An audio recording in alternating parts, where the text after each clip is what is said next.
Right, so I saw this on Facebook, and it's allegedly an Evri driver who is pleasuring himself in front of the doorbell. I haven't seen all the clips. Apparently, there's a few of them, and apparently some of them are pretty bad, and it's from several neighbours. So I felt it might be something worth talking about, and the fact that Evri have sent me another cease and desist, even though I've not made any more content, because it shows how inept they are. I thought I'd do the exact opposite. The elephant in the room is that Evri does absolutely no background checks whatsoever. Now, people have actually said to me in the past few days, that's what the whole industry's like. I understand that if you're not part of the industry or you've not worked in it, it does look like that. But I assure you, it actually is not. And it's obviously the media that are responsible for making that kind of image. They want you to believe that people are just jumping off boats and jumping into these kind of apps. That is not the case. I mean, you've got Uber requires a background check by Sterling. That's like an American company that specialises in that. They will require you to prove you have a passport, prove that you've no criminal convictions, prove that you've got a clean driving licence. Deliveroo uses on Fido. Amazon uses their own company. Yodel enforces a DPS check. These apps, you cannot just jump into these apps like the media want you to believe. Somebody has to apply to these companies and get approved. Then it gets exploited because these guys will rent it to people. That's why it makes you scan your face. Most people were taking pictures of photographs and it seemed to work. Evri's a standout here because they do not require a single check. They claim they want a DBS, but nobody I have ever spoken to in Evri has ever been asked for this check. So it really is just words on paper. I was never asked for a background check. Nobody who I got into the company was asked for a background check. Nobody who I ever spoke to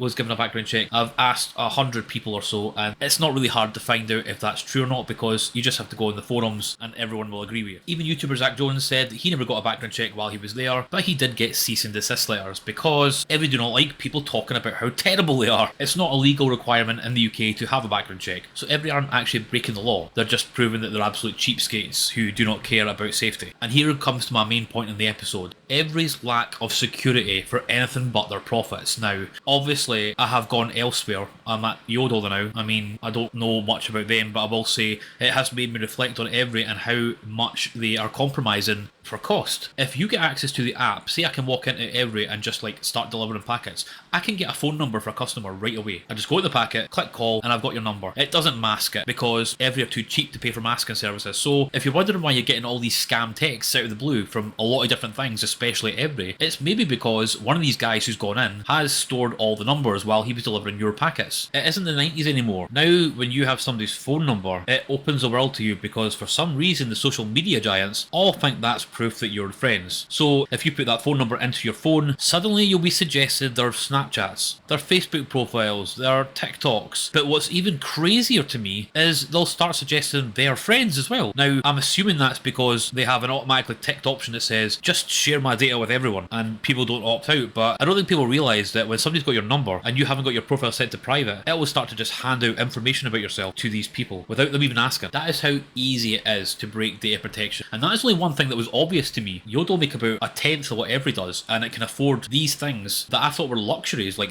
background checks and secure software. Obviously, if Yodel can afford it when they went bankrupt, Evri are just not wanting to pay for it. And I find it so ironic because that is what they're sending cease and desists to me and Zach about when they are the ones who are leaking customers' data. I will say there are a lot of good Evri couriers now. I don't want you to all start suspecting your Evri courier doing this at the window like, because it's just going to make their lives harder. They're getting rid of couriers everywhere that are just asking too many questions. They want people that don't ask anything. I'm always prepared to lose my job. This was easy for me. Most people that are there are terrified of losing their job. I've watched guys take massive pay cuts recently because they're so afraid of losing their job, and it's a brainwashing. It's like a Stockholm syndrome. It was like this at Royal Mail. Now, I was there 14 years and there's stuff there that people would fall over at. Like, they tried to make me take my paternity leave before my son was born so he didn't have to lose his perfect record of having no sick absence. It's the bonus culture. And the sad thing is, I can guarantee I make double what half these managers do, and I don't have to compromise myself for it. Out of all the companies I have looked into, I would say Evri is the one with the most deluded management who do not know the job. I don't believe Martin DeLange has ever delivered a packet in his life because he can't have done.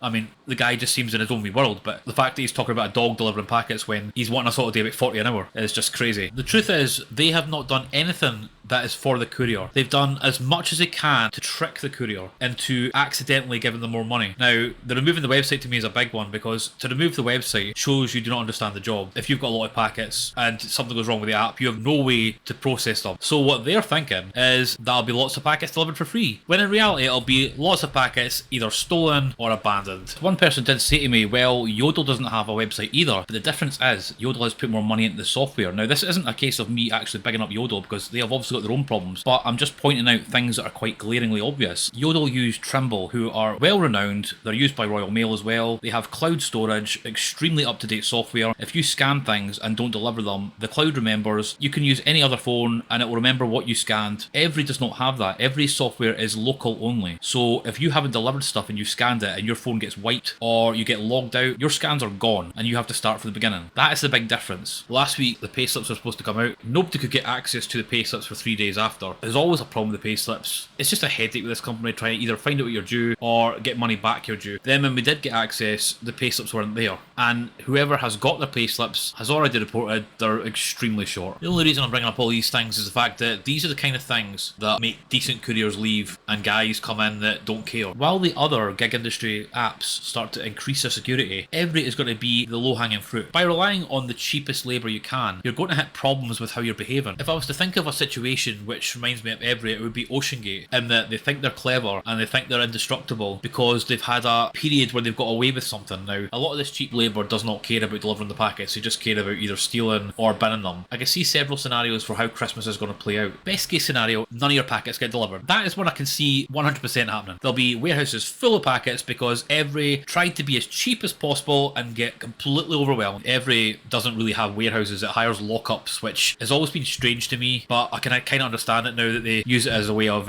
offsetting blame. But it happened a lot a few years ago when obviously the workers that were coming in were scoping the place because they managed to break in at night to one depot that I was at and the cameras did not see any of them. I've not heard from anyone at Evri apart from the managers who have left. Apparently it's because they've all been told I'm a security risk, and they've also released like a document that says by leaking any information of Evri's tricks of the trade is breaking your contract. But obviously the reason they're sending me cease and desists is because it makes me look guilty, when in reality they don't want the managers to question anything, and most of them don't. Most of them don't care. Most of them just want to climb the ladder, and you know what, I don't have a problem with that. You can do what you want, but I will not respect you for it, because at the moment it's pretty obvious what they're doing. They're not wanting managers to speak to me because they're worried I might make them use some critical thought. What kind of a company has packets that have a different weight on the box, a different weight in the courier app, and a different weight in the manager's app? No other company I've ever worked for in all my years has ever had that apart from Evri. No other company I've been with has ever had problems with misbands bar Evri. Yet Evri has problems with misbands that border on the supernatural. 70 to 80% of the packets I was receiving were misbanded. When you're putting in your complaints about misbanded packets and they're paying about 80% of your claims,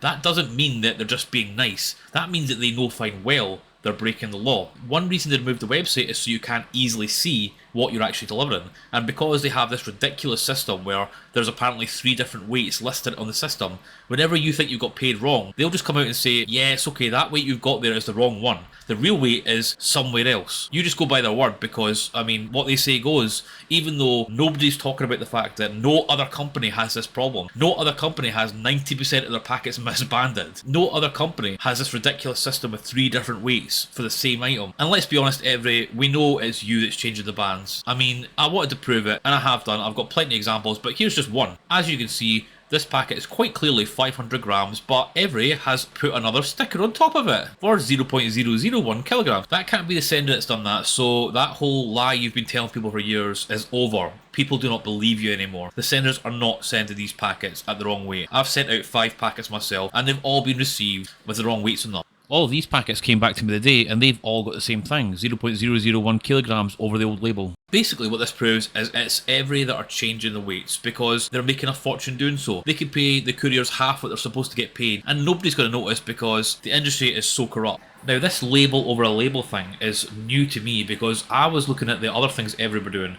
At the moment you'll have like a big box, like a 5 kilogram box with 5 kilograms written on the box, but in the app it'll be a small packet. That was what I was looking at. I had no idea about this scam that was going on. This is another scam. This was a packet actually sent to me directly. It was just complete coincidence I actually got this packet and I went, why is there a label underneath there? I saw it was definitely the same barcode.